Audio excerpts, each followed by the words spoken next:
oscillators.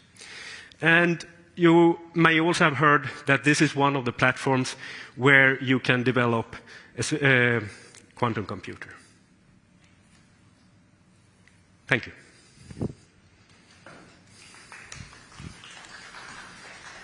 Thank you, Göran. Do we have Professor Clarke with us on the phone?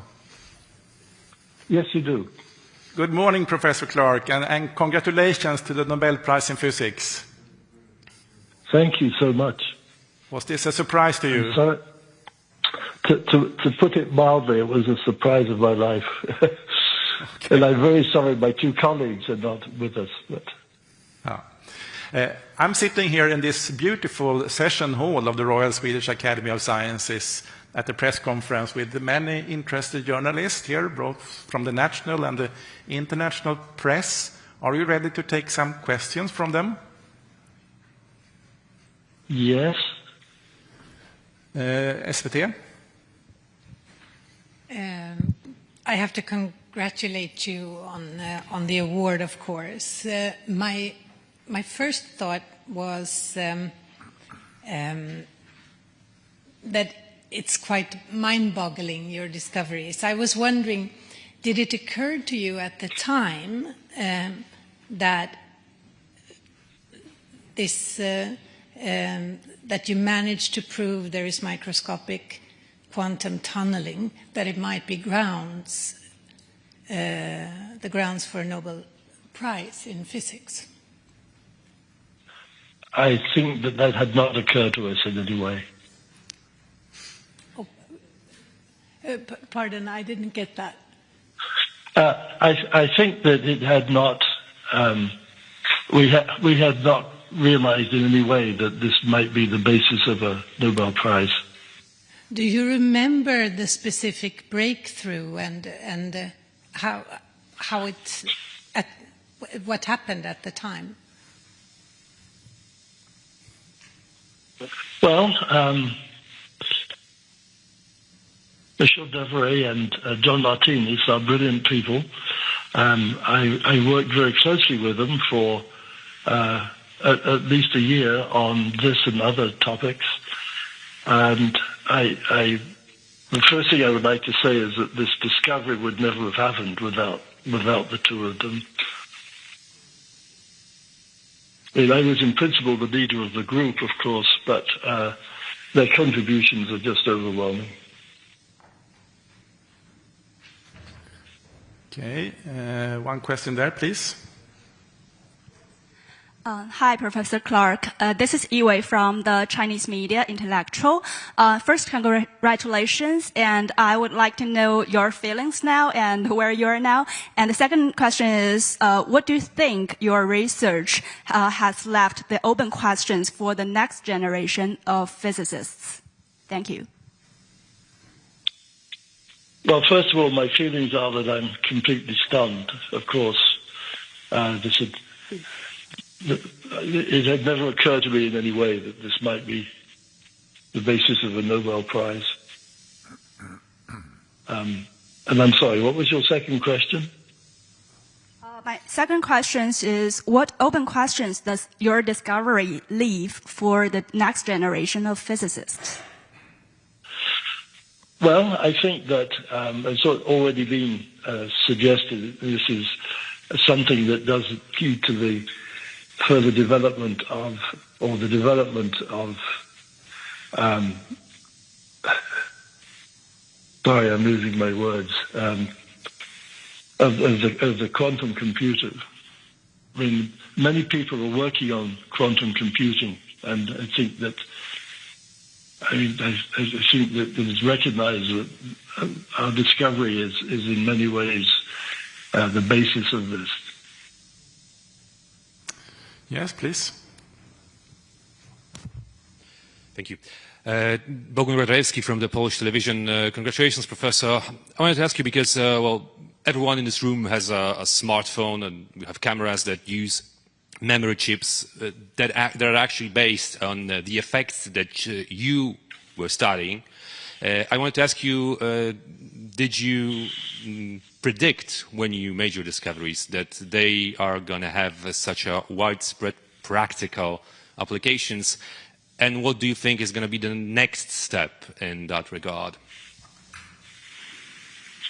It certainly had not occurred to us in any way that this discovery would have such a significant impact.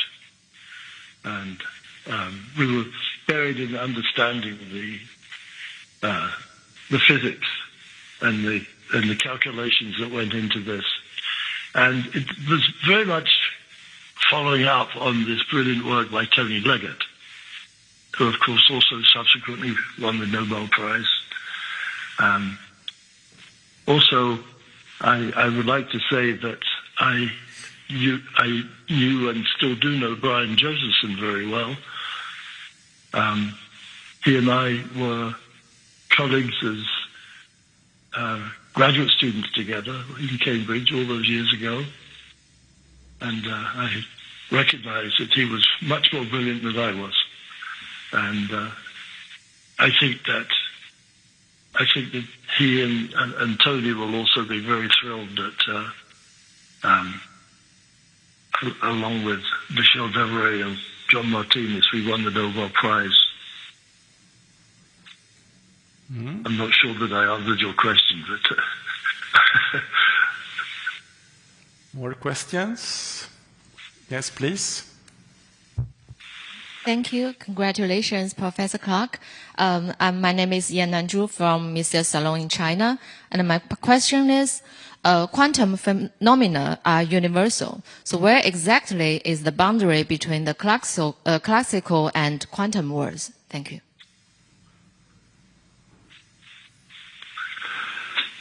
Well, I think that the real difference is that the quantum world depends on quantum mechanics, which, as someone commented earlier in this discussion, quantum mechanics was discovered many years ago now by Schrödinger, almost 100 years ago. And that's the underlying basis. The thing is that classical physics doesn't depend on quantum mechanics. But it's really this discovery by Schrödinger almost a century ago that is the sort of underlying basis of all of this work and of quantum mechanics. Mm-hmm. I'm Anneli Megner-Arn from Swedish TV4. Congratulations. I wonder what connections you see between the quantum computers and your discovery. Well, I think that our discovery in some ways is the basis of quantum computing.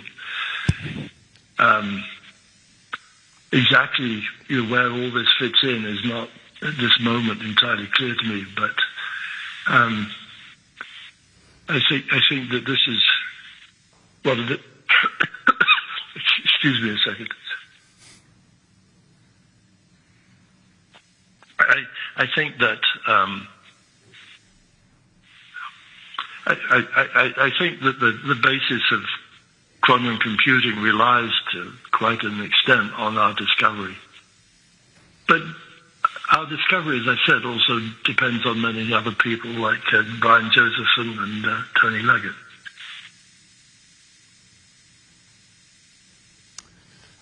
Yes, please, there, in the back. Congratulations, Mr. Clarke. Konstantin from AP. Could you tell us how your discovery is used by average consumer today? Thank you. Well, as people have pointed out, I mean, many straightforward applications are things like the cell phone. And I'm speaking on my cell phone, and I suspect that you are too. And that one of the underlying reasons that the cell phone works is because of all this work.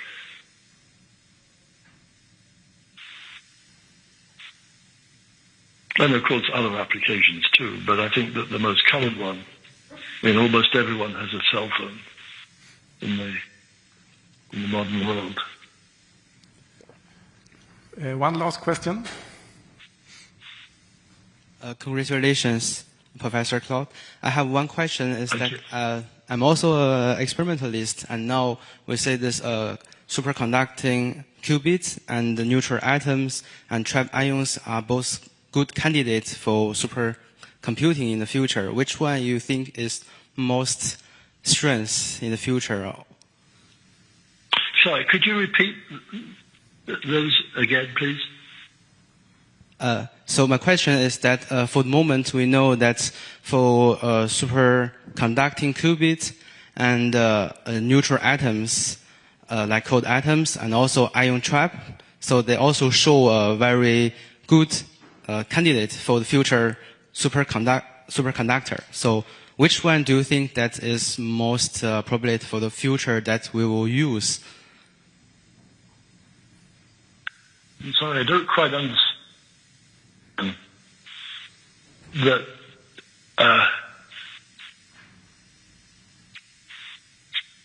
I mean, you talked about qubits and neutral atoms, and what exactly are you asking? Maybe we need to take that question afterwards. Okay, yes. I think this was the last question for you, Professor Clarke. Thank you, and once again, our warmest congratulations. Thank you. Thank you so much. We look forward to meeting you in Stockholm in December for the Nobel Prize ceremony.